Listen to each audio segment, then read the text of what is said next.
today's the 3rd, and as we do in the beginning of every class, this is broadcast live during the class itself. But then if you want to watch it, or if you want to watch the entire series, this is the 34th class in this series on Jewish coaching, on Torah coaching. So you have to go to my Patreon, which is www.patreon.com/MGENUTH, and you can join there. You can become a patron and enjoy that and many other classes. Okay, so we're in chapter 5 of the original article, and let's read the Zohar again. So the topic of confidence is elucidated in the Zohar in the beginning of Parashat Va'era, a discourse that begins with the verse, "Trust in Havaya unto forever, for in Ka Havaya is the everlasting rock." So, Bitchu b'Hashem adayad, ki b'ka Hashem tzur olamim. Okay, so that's a well-known verse. It's the only time in the entire Tanakh that two names, Yud Ke and Havaya, appear together. The only time. What I remember, it's the only time. And obviously the topic is confidence or trust. So to trust in Hashem. But the Zohar is a little cryptic, as it usually is. But when you get used to how the Zohar thinks, it's not as cryptic, it's just to understand what it's talking about. So let's read the translation in English. Rabbi Abba opened with the verse, "Trust in Havaya." You don't have this? No, because I didn't come from home. I've been on the phone. So he opened with the verse, "Trust in Havaya unto forever." Adei ad. It's as close as you can come to a literal translation of this phrase. For in Ka Havaya is the everlasting rock. Ki b'ka Hashem tzur olamim. So says Rabbi Abba, trust in Havaya. It's imperative. It's telling you should do this. All people are required to strengthen, even harden themselves in Him. May He be blessed, and to place their trust in Him. So this is almost like a mitzvah from King Solomon. It's saying the mitzvahs that we have, the real commandments in the Torah, so they're from Moshe Rabbeinu. But Moshe Rabbeinu has a Gilgul in HaMelech Shlomo, in King Solomon. And he says this, all kinds of things. And now Isaiah, who's also considered to be connected to Moshe, this is a verse from Isaiah. So Isaiah, he also brings us, if not a new commandment, but in a certain sense, a tamtzit, how do you say tamtzit? An essence of what Torah is about. That if Torah has worked on you, if you really believe in Torah and you understand what it means that Hashem created the world, then one of the most powerful faculties that you have is called trust in God. He says, so it's imperative. Says Rabbi Abba, all people in the world, this is not just for Jews, it's for everybody. That if you want to get through life, using trust in God is how to get through it. It's a faculty that Hashem put into you, but you have to exercise it. Like we talked last time we talked a lot about will, about how will is something that you have to exercise in order to develop. So likewise, trust in God is something that a person has to develop in order to be successful in life. Because you came here to do something. You came here for a mission. That's maybe the most important thing that changes in a person's thinking when they begin to learn the Pnimius of Torah, the inner teachings of the Torah, is that not only is nothing here by chance, but more importantly, everything has a purpose. And I have a purpose. And in order for me to fulfill my purpose in the world, I have to have trust in God. So all people are required to strengthen, and even you can translate this as harden themselves in Him. How do you become a rock yourself? How do you become something that other people can trust? that other people can put their confidence in by trusting yourself in Hashem. Harden is the Hisgabru. Yeah, Litgaber. Litakfa, he says here. To be takif. To be adamant. Not to give up. It's not easy not to give up in life. And the easiest thing is to give up. But when you have trust in Hashem, and like we've been teaching all these weeks, to have trust in Hashem means that Hashem will do what you want Him to do. As strange as that sounds in the beginning. That's the hard one. It's hard for What I people to wanna believe do, this. You know. Okay, obviously, you have to want to do good things. But right, if you there's have... a lot of good things, so what? It's hard to... If you want to do bad things... No, but what if there's... You can't just Go- the priorities is what I'm talking about, of good things, Right. not that I want to do So bad once you things. have priorities and you know what you want, then to have trust in Hashem is to know that what I want will be fulfilled. So I make the priorities, not... But what Yeah, if of I think course. I'm asking Hashem Right, to help me right, make right, priorities, right. and that's what's So messing Hashem me can't up. make the priority... Oh, okay. Like we said last time, that's what life is about. It's about figuring out what my priorities are. Hashem has many, many people in the world, and each one of them is a different set of priorities. Hashem didn't give us the priorities. They don't come down with us from heaven. You have to figure it out yourself.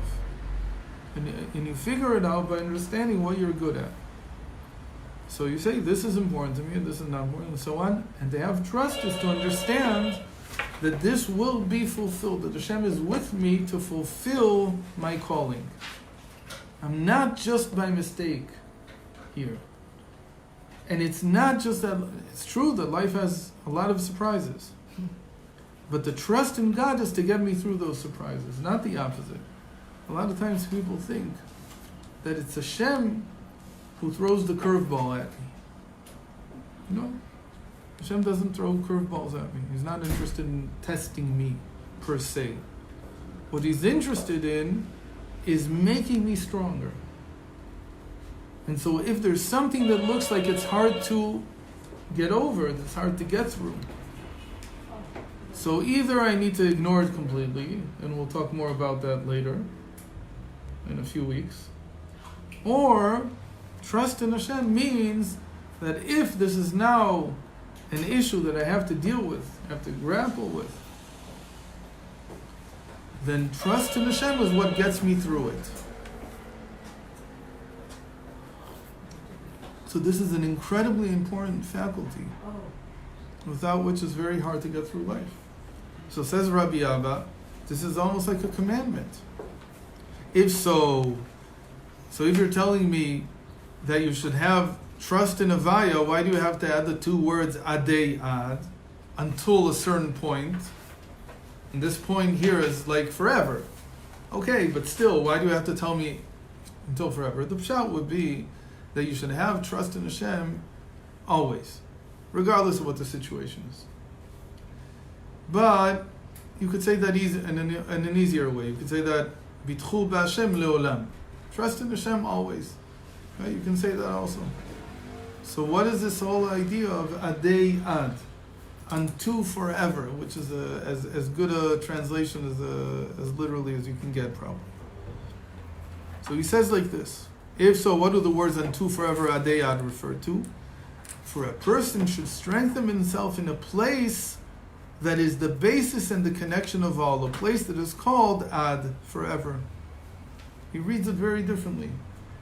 Adei, it's as if he's saying that what you need is to go ad, you need to go unto the place called ad, not unto forever. But to have trust in God, you have to have trust in this place called ad. Instead of the Wizard of Oz, there's the Wizard of Ad. So you have to go to ad to figure out how to have trust in Hashem. So what's Ad is ad? Ayin So he Daled. says the ad, Ayin Daled, is a place that is the basis and the connection of all. A place that is called ad.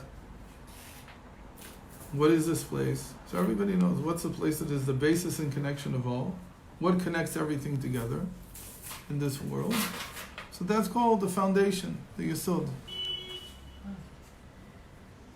The sphere of Yesod, the tzaddik outside, the tzaddik in me, that's what connects everything together. One of the things that people don't realize is that the first thing that a tzaddik does, the first thing that he does is to bring people together. That's really his first task.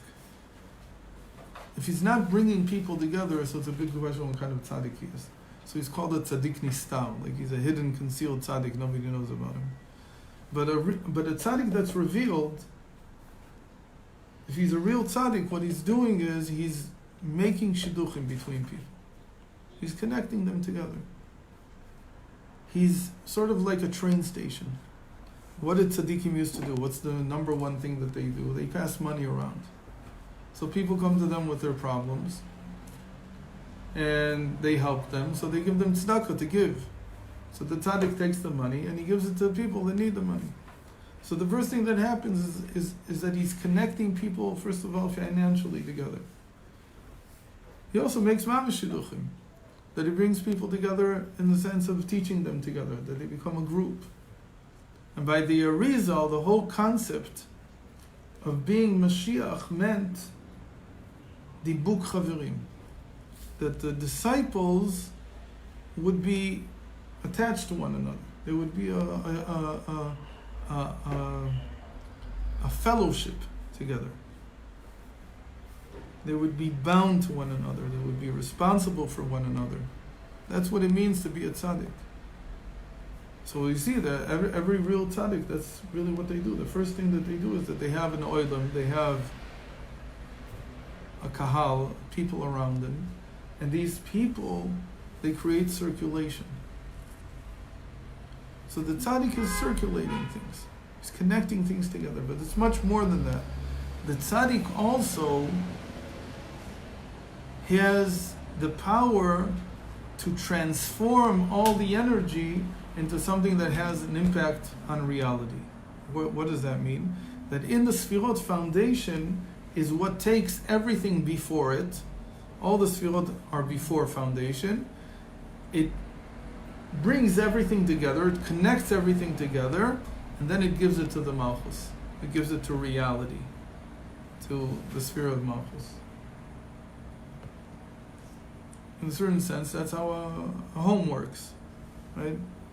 And the classic picture of a home, so the husband goes out and he collects whatever he collects and he brings it to his wife to prepare. He takes everything that there is in the reality around him, from everything that he can take, and he brings it home. And then the wife, she decides what she's going to do with it. So the tzaddik is, so another explanation used to be that when the tzaddik sees people praying, he takes all the prayers together and he can elevate them. He brings them all together into one thing. He understands everything that's going on, and then he takes it up. He elevates it.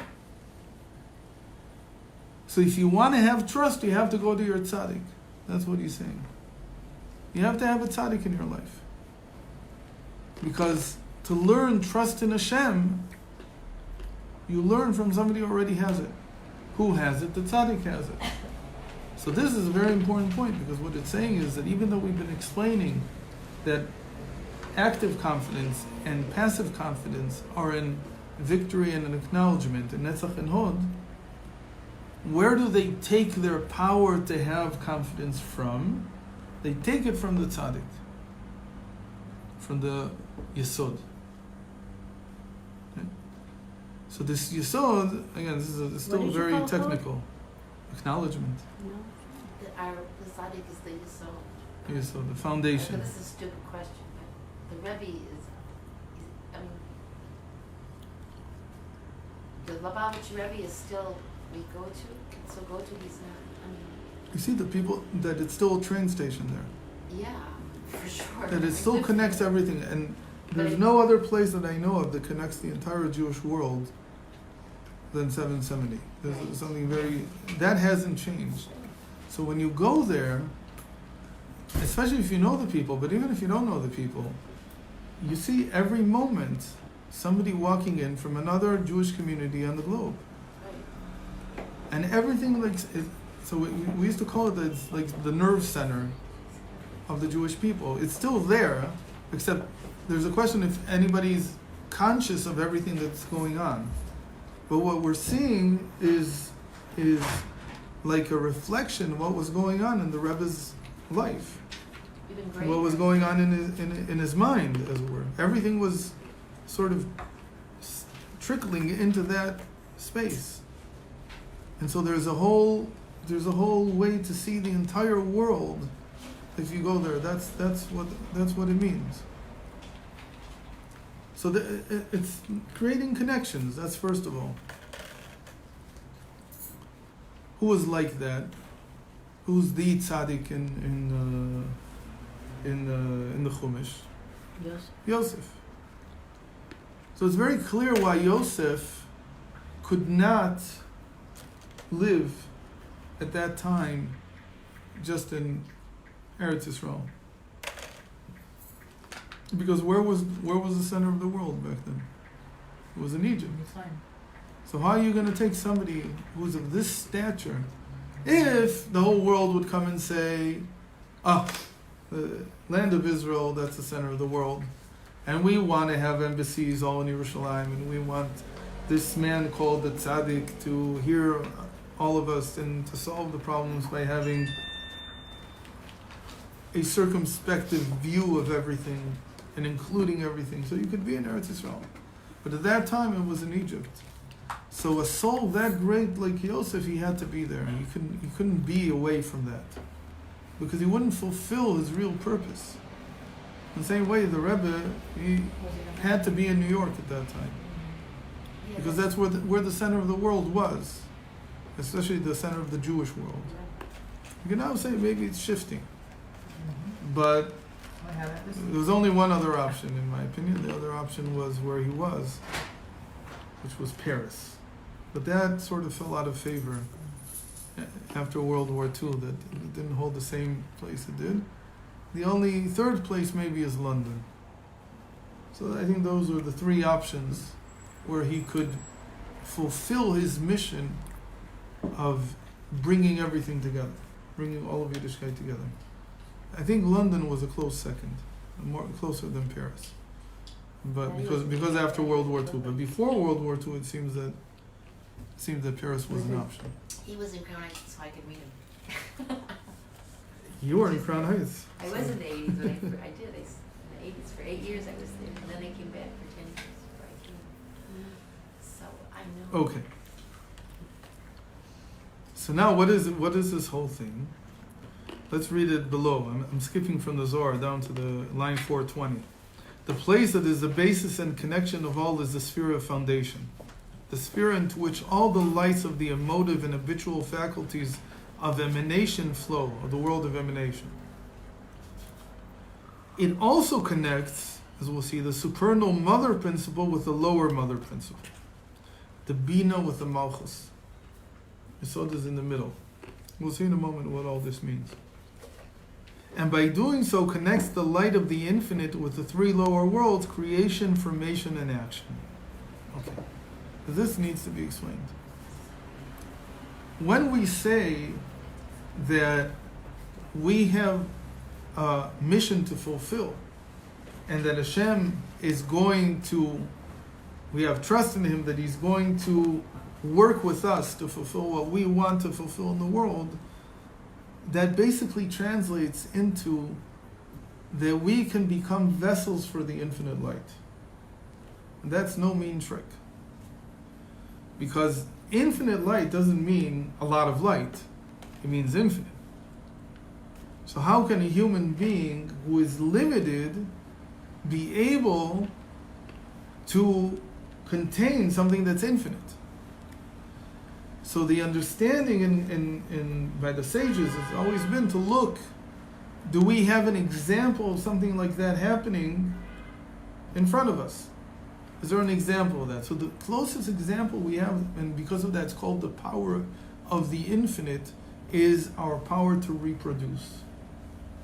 Because when we reproduce, and this is a very important point, we don't create somebody who is a duplicate of ourselves.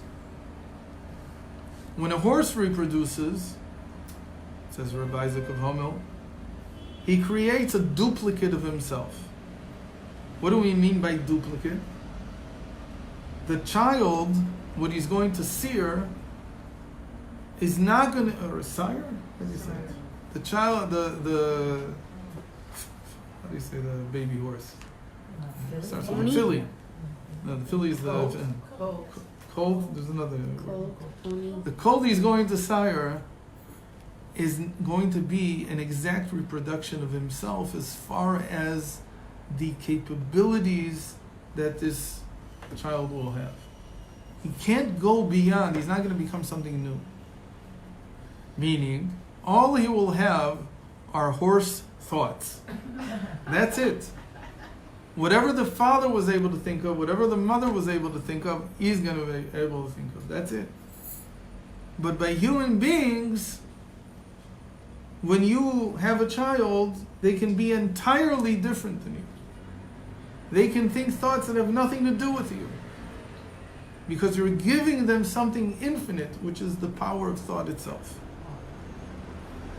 So the horse gives the child horse a horse brain. The human being gives his children the brain of the infinite. Even things that in me have been stumped off, that I can't go in that direction anymore, they reopen by my children. They become possible again by my children. Because of that, you have, like Rivka in our parsha. What's special about Rivka? That she's, or last week's parsha, that she was the daughter of Betuel. Betuel's a Rasha. He's an evil man. Nonetheless, his daughter is a righteous woman. Because we give over, through our power of reproduction, the power of the infinite, so that the child can become anything. So how does that work? So the reproductive organs, which are the foundation in the body, they have an ability to take the infinite and somehow transfer it physically. It's a physical thing. The child's brain didn't come from, I don't know, from a distant galaxy with interstellar space travelers injecting something into their head when they're small. It came entirely from the parents. So the foundation does something called concentrating the infinite. It can take the infinite and it can bring it into a physical essence and transfer it in a finite act, in a finite way, to something new. So from that we learn that what is the power of the foundation? It's to take the infinite and to concentrate it until it can be contained in something. And that's why we have trust in Hashem, that Hashem will do what we want. Why? Because we have a foundation. And the foundation says that the infinite light of Hashem can appear through the life of a human being, even though that life is finite. That's what it means to have a tzaddik, to have a yesod, to have a foundation.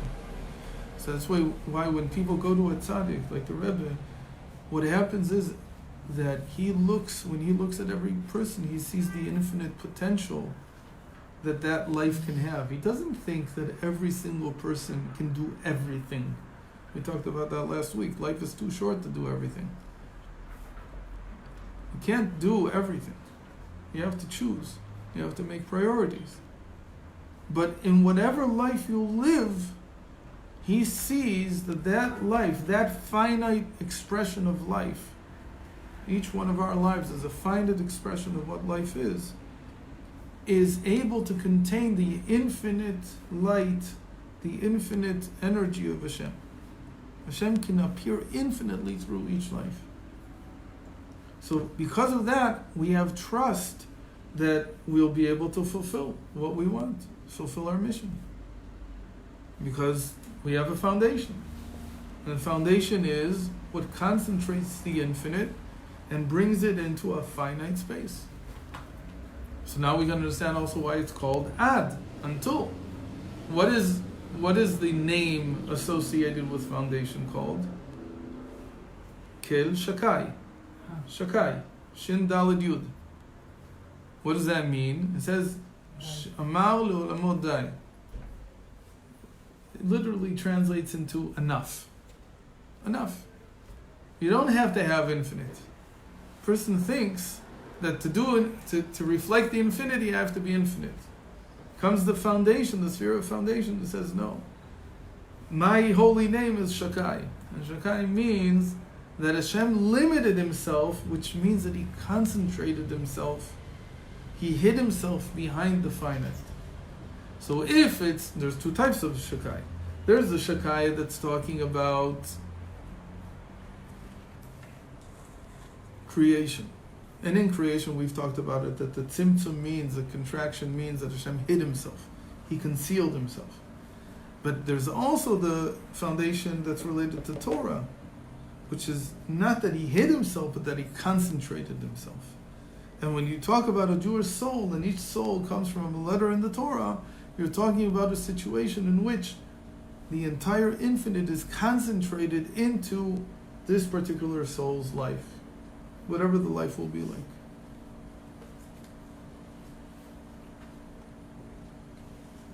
So it fits very well that it's called adei ad, until. There's a limit. And even though we think the limits mean that the infinite can't come through, foundation proves that it's not that way. And so the way that you say this in the Arizal's Kabbalah is that the supernal mother passes through the foundation into the lower mother, from Bina into Malchus. Another way of saying it is, if you're planning, you're on the board of some committee, and you're planning, some let's say, some event. And there's a lot of ideas. All those ideas are at the level of what we call Bina, of understanding. They're intellectual. Can you find a way to execute everything? We just said that you can't, because you never have enough resources. You can never do everything. You gotta keep everybody happy.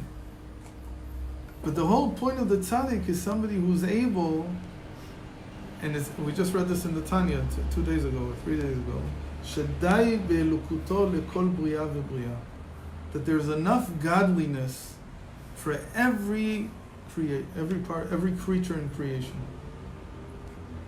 So the tzaddik's role is, like you could say, that he makes peace in the world, because he shows that every person has a part of the infinite and can reveal this infinite, and there's nothing lacking. So it's like being on a committee and planning an event and then actually doing something that includes everything. Every idea that came up is somehow also executed. It's done. It's in the plan. It's in what's actually done in the event. What was an example of this? So when the Rebbe spoke, so everybody who had a question found an answer. How can you speak and have an answer for 3,000, 4,000, 5,000 people? Each one has a different question. Because that's exactly what the tzaddik does. Because the infinite doesn't work the way the finite things work. If you can figure out how to put the infinite into a finite jar, so you'll find all the answers to all the questions.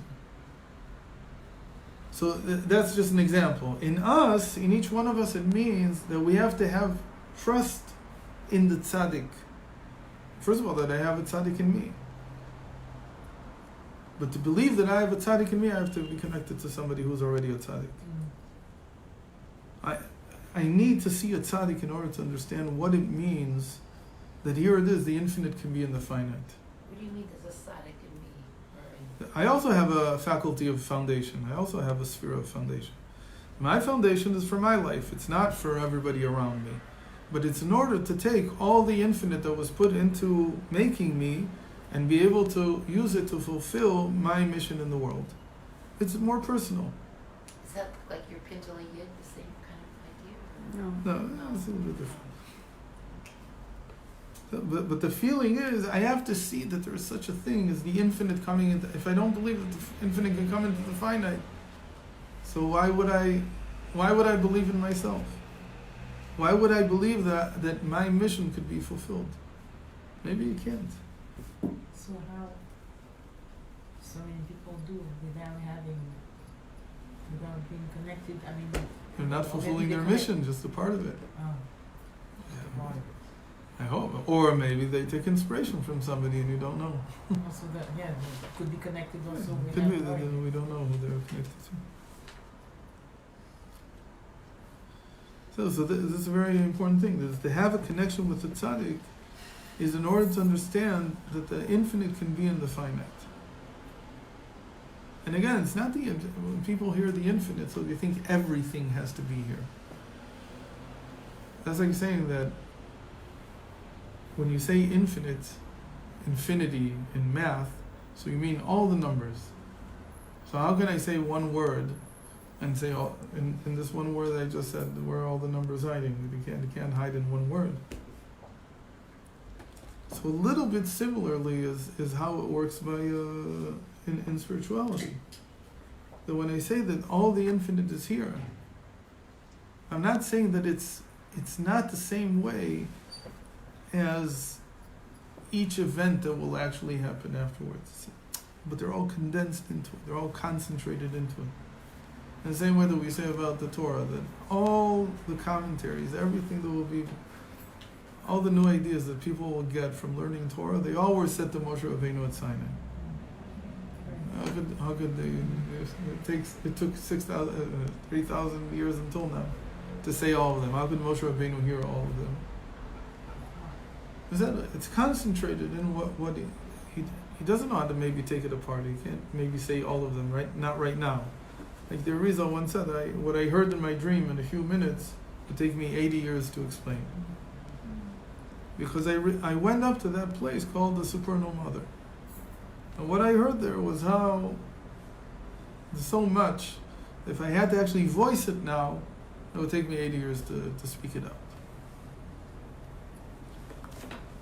Okay, so that's the tzaddik in me, and it's the tzaddik that I have to have a connection with somebody who's like that, to see that that's possible. One of the things that the Rebbe did is he was always present. There was no other Rebbe like him. There hasn't been anybody like him since. There was nobody like him ever. He was always present. Meaning that you always knew where he was and what he was doing. Like Rebbes, regular Rebbes, so come to the summer, and they're off somewhere, I don't know, Switzerland or somewhere else. I don't know what he's doing. In the middle of the year, he goes home. When does he come to his shul? Something's there, something's not there. Maybe he has regular hours, doesn't have regular hours. You don't know where he is. But the Rebbe created a constant presence. You always knew where he was, every single hour of the day. Everybody knew where he was. Was he the seven Rebbeim? I don't know. I don't know how they were. But he was like that. He was always present. And that presence gives you inspiration that you can also be present all the time. So he has to be present for so many Jews. I can be present for my life. So in that sense, the tzaddik in me, the foundation, is what gives me presence. It gives my presence of mind, if you want. And this is what's called emet in Hebrew. Emet, it says Hashem Elokim emet. What do we mean to say? So you can know what it means from the rest of the superlatives giving there, or the adjectives given there. V'yatziv, v'nachon, v'kayam, v'yashar. What do all these mean? They don't mean true. there are different ways of saying it's here in front of you. It's present. It's always standing in front of you. Nachon means ready. Yashar is upright. The meaning of emet as true in the logical sense is a later addition. It's from the medieval times. The original meaning of emet, Past, present, and future. All the same. The same line. is what we see in the 13 principles of mercy. So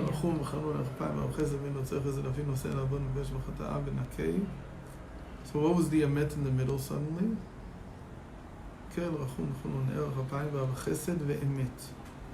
That he's constant. He's constantly this way. The emet, the seventh in the middle of the 13, it's the seventh principle in the middle of the 13, is what gives it all structure. It says this is always standing here. It's always fulfilled. It's always steadfast. It's not going anywhere. And that's what the tzaddik means. So tzaddik has to be the feeling that you can be present in your life all the time. Okay.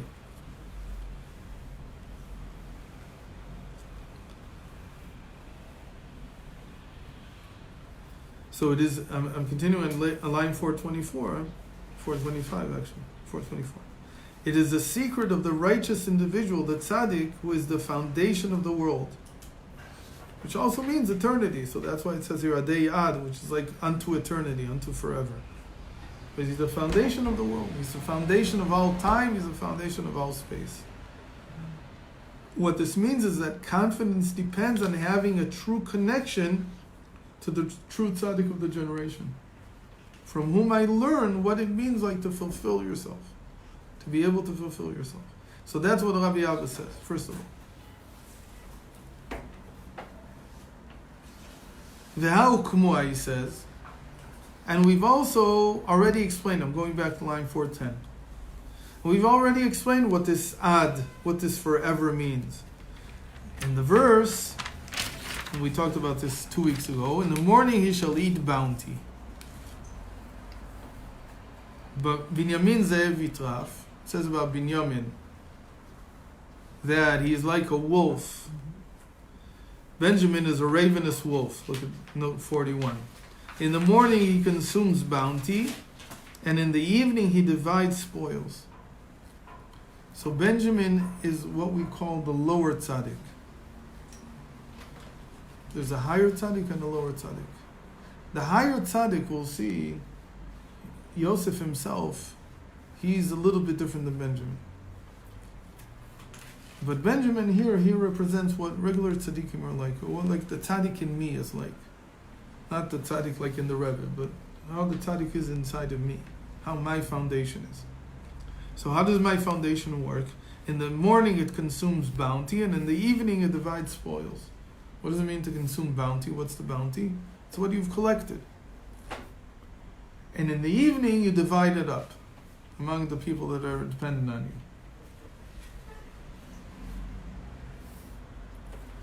How does this work? In the morning you shall eat bounty, and his bounty refers to the place that unified all sides. This side and that side, basing them and connecting them in a way that shall not falter. So that's how the tzaddik works. First of all, he takes in everything, and then he divides it up again. You take it in, and you divide it up. You take in from different sources, and you divide it up into the different areas into which you want to invest. So if we're talking about an actual tzaddik, so what's he doing? He's sitting in his shul, and people come to see him, and they bring things to him, and then other people come, and he divides it up between them. So that's how we are also. What does it mean? What does it mean to fulfill yourself? That you have to, on the one hand, be able to collect, to concentrate all the gifts that you have, all the talents that you have, and then to invest them properly in the directions that you want to go. So that power comes from the foundation also. So all this is the first thing he says. This is how you have trust. But the verse doesn't end there. And strangely enough, it continues. So until now I understood what trust is. It's connected to foundation. I understood, very nice. And he gave me all kinds of interesting things about it. Okay, wonderful. But now, the verse continues. What does the verse say? Ki beka havaya tzur olamim. Because in ka havaya is the foundation, is the rock of the world, or the everlasting rock. But it's a different verse. No, it's the same verse. But in the morning when we found the... Okay, that's something else. We're talking back about the verse that we started with. From Isaiah. So it's the same verse as beach food. Right. The beginning is about trust, and then suddenly it switches. And it says, for in Ka Havaya is the everlasting rock. So how is that different than confidence? Be able to say right away. Because the confidence is confidence in whom? Trust in Hashem. What is that for? It's for me to fulfill my mission in life. What does it mean to see Hashem as the everlasting rock? That's the focus somewhere else. What is that more like?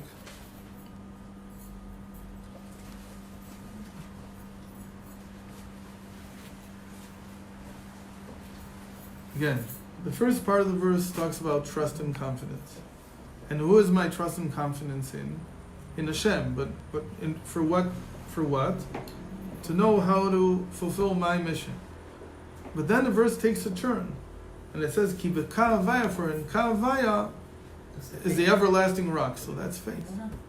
Because faith is a rock. Tzur is how we treat Hashem when we talk about Him in terms of faith.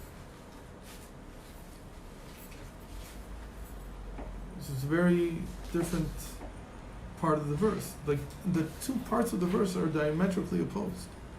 One is talking about trust, and one in the end is talking about faith. One is focusing on the foundation, adei ad, and one is focusing on tzur olamim, and Hashem is creator of the universe. Remember, when we talked about faith, we said, what does it mean to have faith?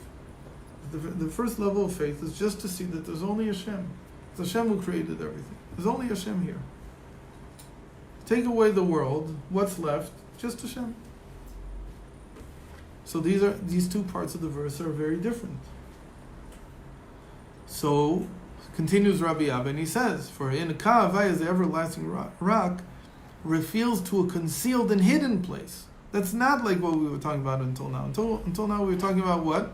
The place where everything connects. How do you know it connects? Because it's in front of you. You see how it connects everything. But here we're talking about something that's concealed and hidden. And about that it says, trust in Havaya unto forever. It's a different form of trust altogether. So he says, there's the trust that we know of trusting in the tzaddik, of having a connection with the tzaddik, and then having a connection with your own tzaddik, and then fulfilling your mission in life. But there's another form that's also called trust, which we've been calling faith, which is in Havaya, in Hashem, not in the tzaddik. It's the passive one. So maybe it's a passive. So we said there's a strong connection between faith and the passive trust, but here it's like there's no world at all. We'll see in a moment why. How does this work? So to understand how the Zohar always thinks like this. There's always, it says in this place and in that place. So came the Arizal and said, whenever the Zohar says this place and that place, not just the Arizal, before the Arizal also they understood this. Whenever the Zohar says this place, that place, it means this sphere or that sphere. It just calls them places. Mm-hmm. Because it doesn't want to say openly the names. Why? Because that's how it was in the time of the Mishnah. They didn't openly say the names of the spherot, even though they knew them. They talked in a more midrashic way. There's a place, it's like this. There's another place, it's like that. Where between these two types of places? So we know that we have a verse that says, "Hanistarot la'avai Elokeinu v'aniglot lanu l'vaneinu ad olam." That the concealed, what's concealed? The transgressions that a person commits in his mind, nobody can see them. We're not a thought police. So they're between him and Hashem. The concealed is to Hashem. It's Hashem's problem. What a person thinks in his head, I don't care. I don't have any responsibility for what he thinks in his head. I don't have any responsibility for things that he does without me being able to see him. Whatever a person does in the privacy of his own life that doesn't affect anybody else, nobody knows about, not my problem. It's to Hashem. V'aniglot lanu l'vaneinu. But what's revealed, a revealed transgression, we have to take care of. We're all mutually responsible for each other. And it's the same way with children, right? That if a child does something in his room, so I don't necessarily have to go figure out what he's doing. But when he does something in front of me that's forbidden, what do I know right away? Why am I responsible? Because what is he saying to me? If he acts in a if he exhibits bad behavior in front of me, what's he doing? So the common way of thinking of it is he's calling out for attention. So if I don't, when a person does something in the open, he does something that's wrong, that's usur. So to ignore him is to kill him. Because the whole reason, even if it's subconscious, that he's doing it is because he wants attention, he wants people to help him. He doesn't want people to continue to ignore him. If you're okay, nobody looks at you. If you drive, fine. But if you drive like a maniac, what are you telling the world? Somebody better help me. Because I can't control myself. So all these people that are fighting for gay rights are wanting attention because they're helpless? And That's why we call it pride. Because it's not pride in the sense, they're not proud in themselves. It's pride like in the sense that a person who wants attention acts in a prideful way. It's a need for attention. So if a person in the privacy of his home does things, what do I know? What do I care? But when you make it into a big issue, it's because you want attention. So they'll come and say, yeah, the attention we want is because we want rights. I said, it doesn't matter. We can argue later what kind of attention they want. But they want attention, they say themselves. The whole point is to get attention. So you make it into a big deal. But when you do something that's wrong on the outside, so really you're begging for attention. So if people don't act responsibly towards you, meaning that they ignore you, they continue to ignore you and say it's okay, you just get worse and worse over time. If a child's not given the attention he needs when he does something that's a little not good, then after a while he'll make it worse and worse and worse. Until eventually somebody has to pay attention. And it's very interesting what the type of attention, why attention is something that we need, but I'm not going to get into that right now. Just to say that whenever we speak of a concealed space, we mean the mind. And whenever we speak about a revealed space in the Zohar, we're talking about the emotive faculties which are revealed to everyone. You can also have emotions that are not revealed. Those are called the emotions in the mind. But when you have emotive faculties, meaning that you express your emotions, dibur and maisa, of action and speech, so that's called a revealed place. So what we were talking about before with having trust, that's in the revealed place. But there's also, he says, a concealed place. How do I know it's a concealed place? Because what's the name, the holy name that's used here? Yud-Kei. What is Yud-Kei? It's Bina and Chochmah. Chochmah and Bina, right? The Yud and Hey and Shem Hashem, they're understanding and wisdom. So this wisdom and understanding, it's my intellectual faculties. It's the concealed space. And in the concealed space, it's a little bit different.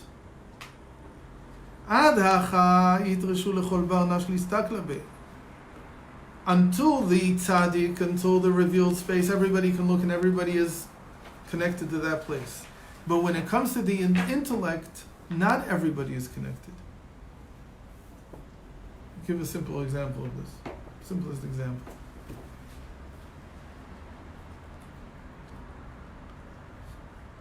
I can understand Hashem as He is in the world. But I can't understand Hashem as He is to Himself.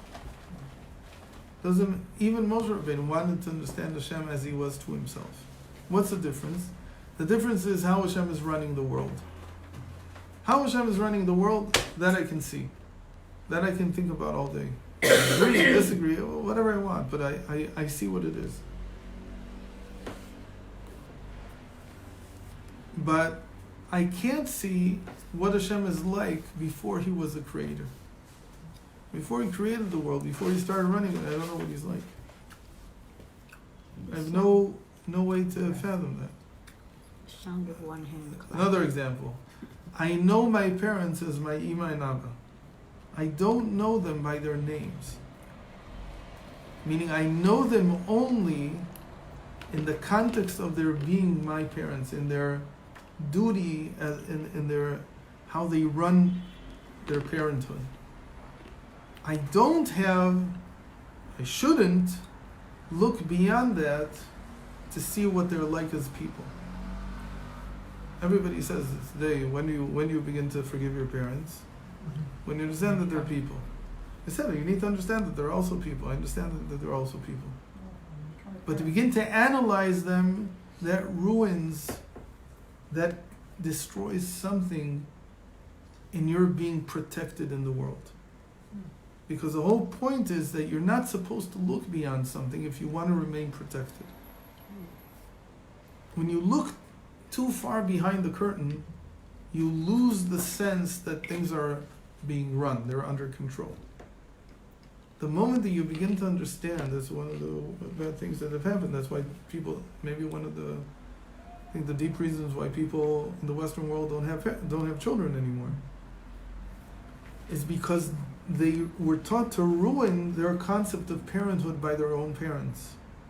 And so they understand that the parents were out of control, really. It wasn't a controlled situation. When you're a child, what is the world like? Even if it's very bad, it's a controlled situation. There's an authority, and there's the world that you're in. So it gives you a context. But as you grow older and you begin to strip away your parents from their parenthood, or maybe even you do it today when they're 10 years old, or 12 years old, or 13 years old, so they no longer are protected by anything. They're not encased in anything. So somebody would say, yes, that's coming of age. That's very good. That's what it means to mature. It depends on what age you do this. And it depends how far you look into this, behind the curtain here. If you begin to understand, or you think you understand, everything that made your parents do what they did, and you see that it was absolutely without rhyme or reason. It was all just sporadic. It was all just fly by the seat of your pants. They had no clue what they were doing. And then you begin to understand, wait a minute, I don't have a clue what I'm doing either. How can I have children? But the point is, it didn't bother them. They were able to do it. Why? Because they saw that their parents were okay. It's a very delicate balance. I don't know how to define it exactly. But it's a very delicate balance between, on the one hand, understanding that your parents are also human beings. They're also people outside of the context of their being my parents. And not losing that definition so that you don't hurt your own ability to be a parent. Because in a certain sense, you can't look too far. We talked about this, remember when we talked about the circle coming out, the line coming out of the circle. Said that there has to be a little gap. Because if there's no gap, everything returns to infinity. There's no more any definition of anything. You lose yourself in the process. So for you to be able to lead a limited life, which still reflects infinity, like we explained, you have to have a small gap from the infinite itself. Otherwise, you just melt. It's like you melt back into the infinite, and you have no longer any definition of yourself as a human being. That happens to people. They lose their sanity that way.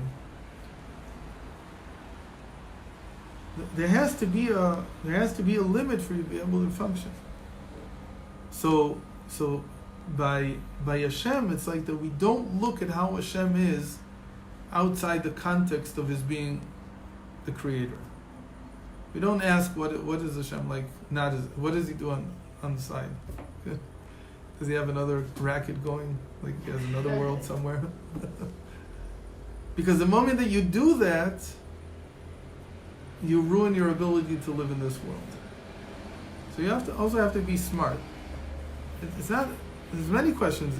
Some of the questions that you ask, you have to be smart enough to say that this question can be asked, but it shouldn't be answered. Because I don't want to look that far. Because when I look that far, I'm going to ruin my life. So I don't want to know. There's all kinds of things I don't want to know. So you're saying don't look and analyze too deeply causes and cause and effect, things like that?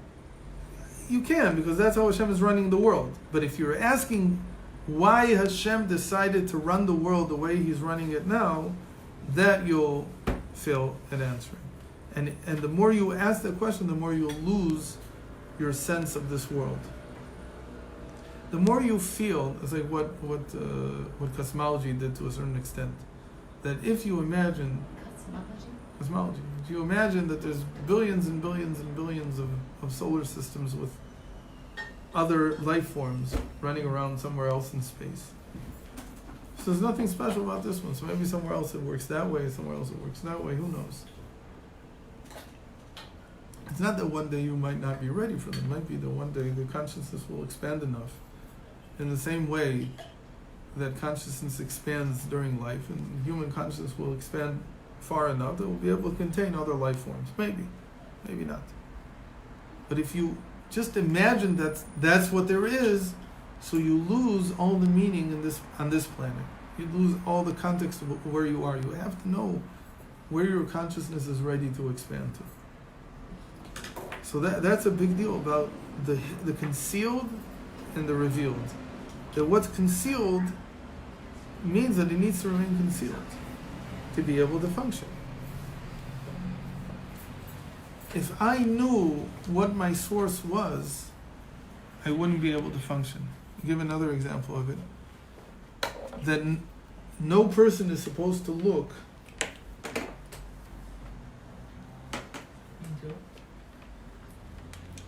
into his parents' bedchamber.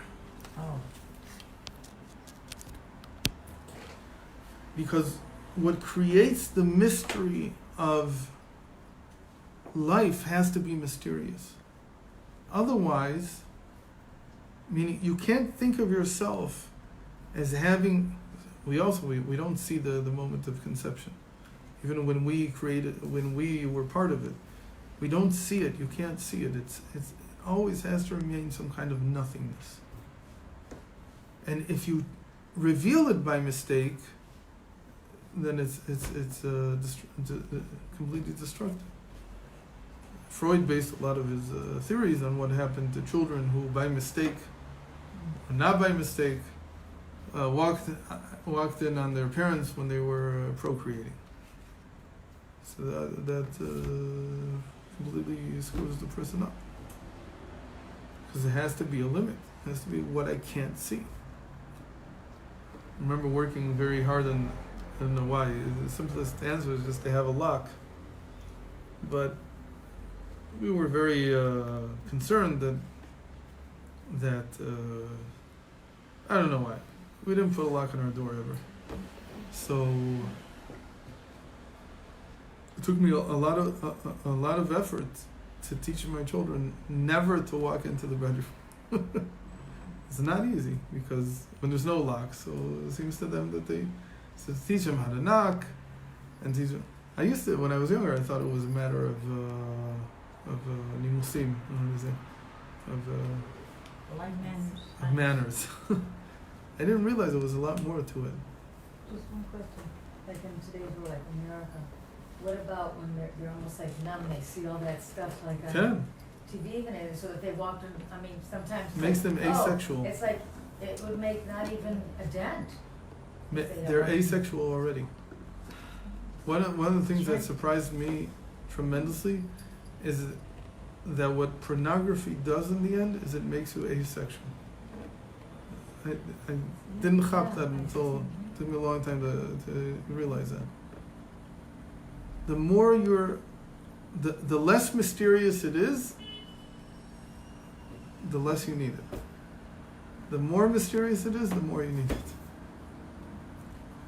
It's also one of the secrets of modesty. Is like I can't understand how people don't understand that.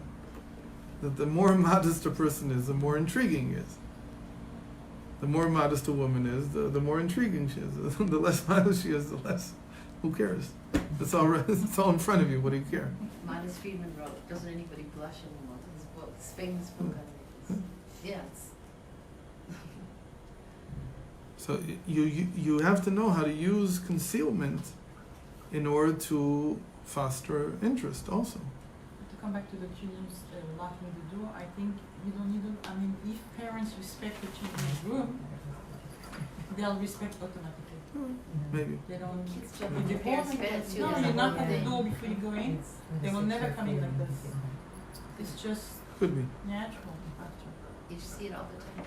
Kids jump in their parents' bed in the morning. Kim, those are little kids. Yeah. Talking about older, Oh, from age 12 and on, I'd 13, say 17. younger at this point. What's going No, on. the younger ones, No, when but they were all younger, 12, it was I mean, because the trouble is when you have little ones and you also have older ones, and then it gets very confusing, like how to keep the limits the right way.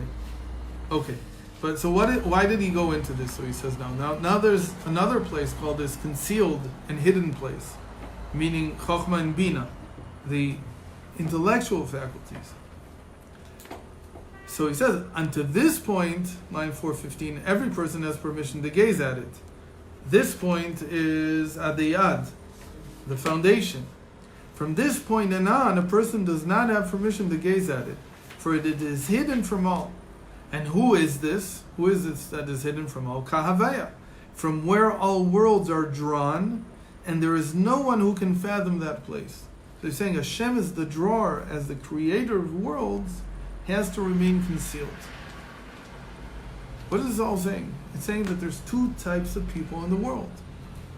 Everybody, 99% of the people, or 99% of the people, 99% of the time, take life in the sense that they have to have trust in Hashem, confidence in Hashem, which means to believe that you can fulfill yourself.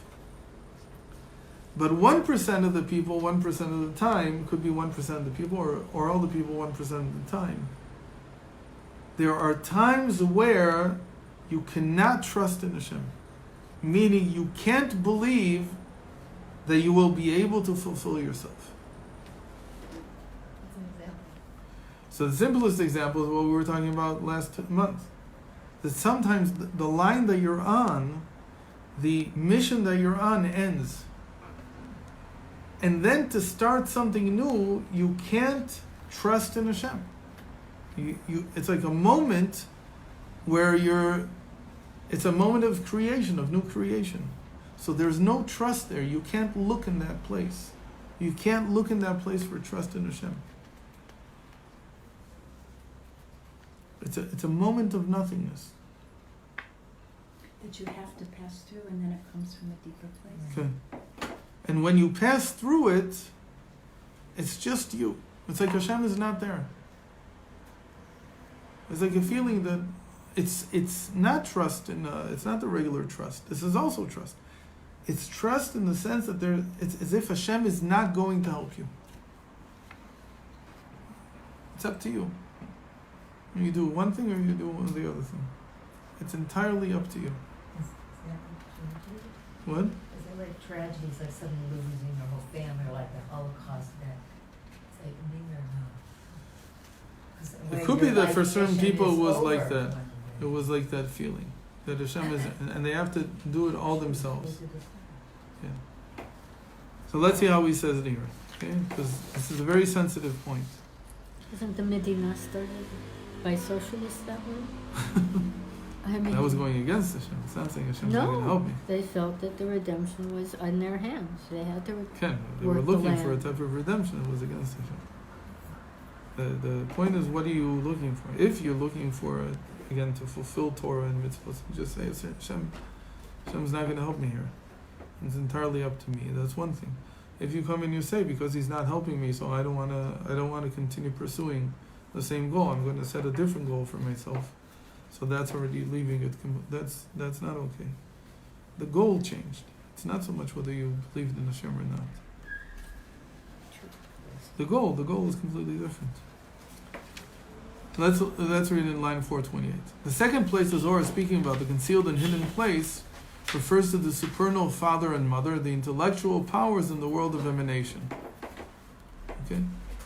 What the Zohar is stating is that the confidence that God will fulfill one's needs is relevant only when one has a feeling of holy being, inherent in the supernal emotive and habitual faculties. It's only when there's a sense of being, of some kind of yesh.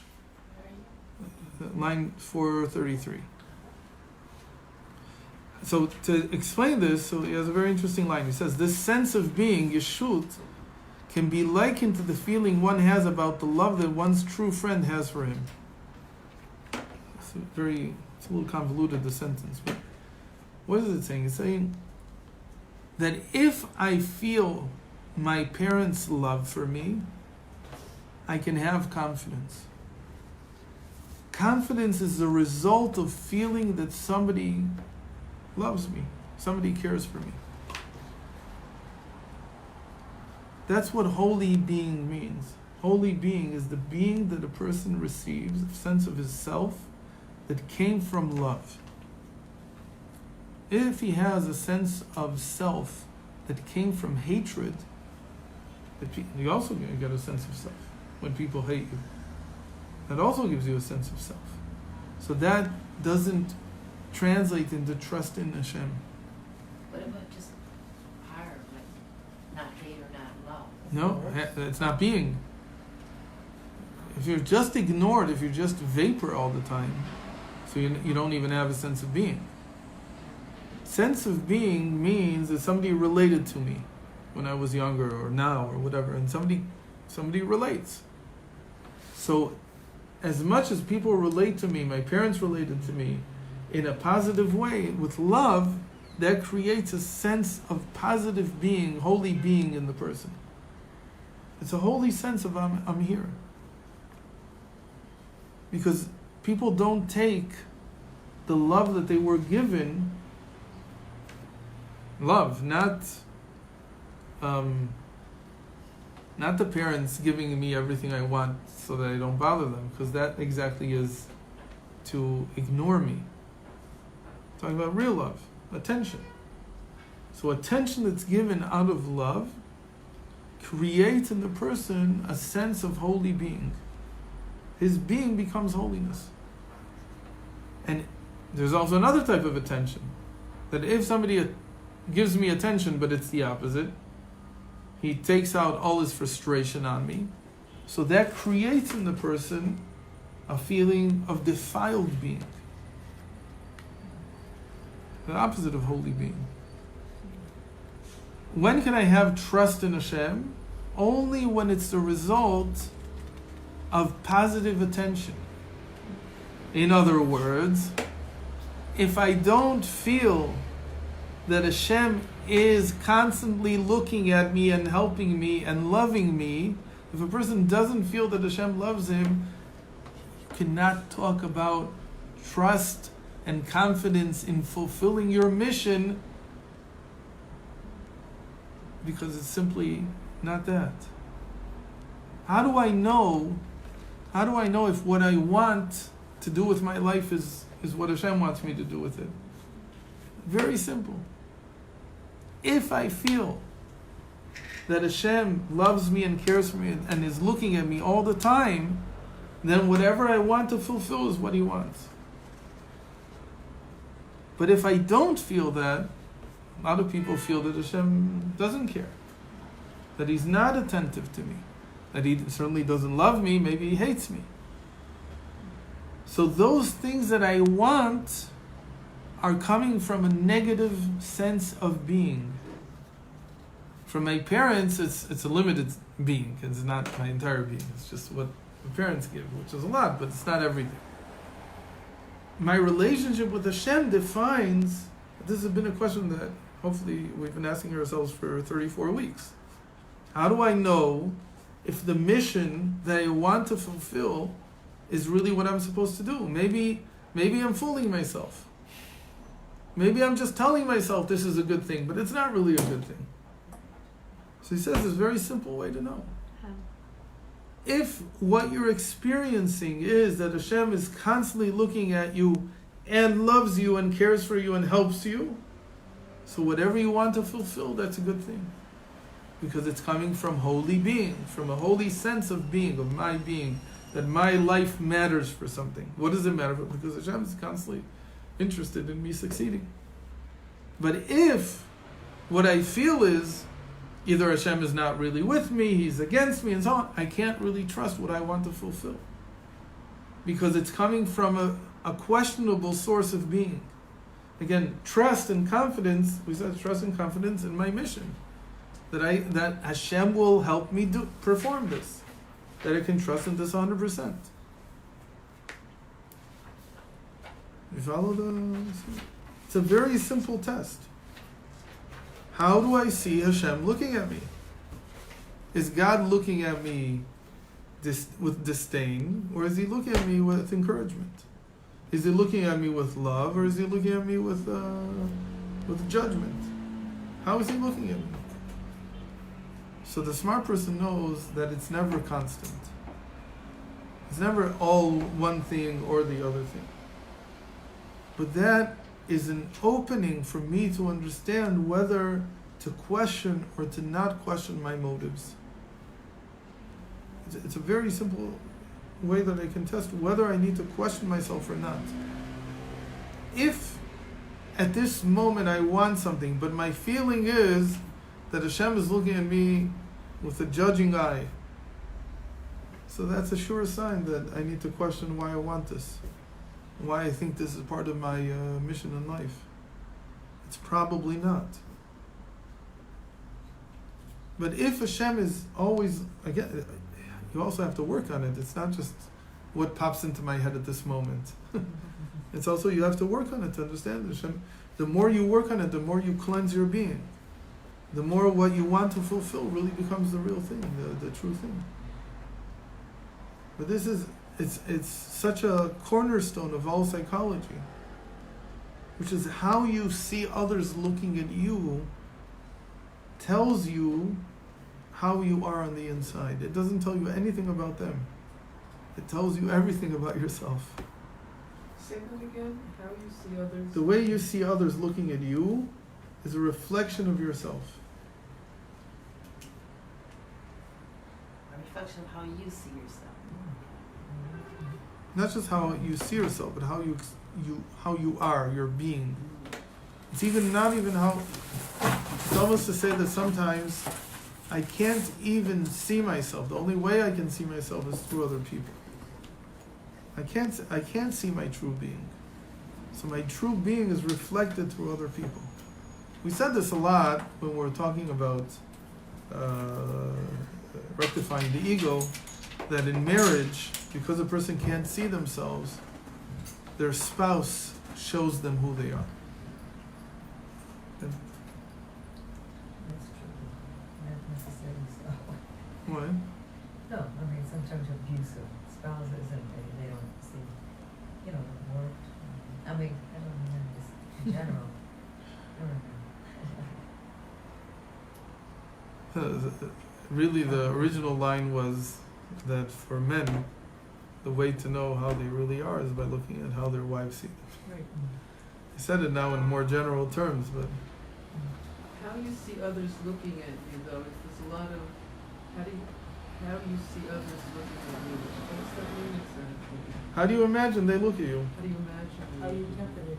How do you interpret their looks? What if you have a messed up mind that you grew up with That's people that were abusive? That's so exactly your what mind we're is saying. that you're like a So your being is really messed up. That's exactly, and you just said why? Because I grew up with people who paid attention to me, but in a negative way. right. So that created a negative sense of being in me. But maybe When other a people person don't has- really see you as negative, but you think they do. No, it doesn't happen like that. If I have a negative sense of being, I can't fulfill myself yet. Right. That's the main thing. I want to fulfill myself in what is really my goal in life. I don't want to. What does it mean?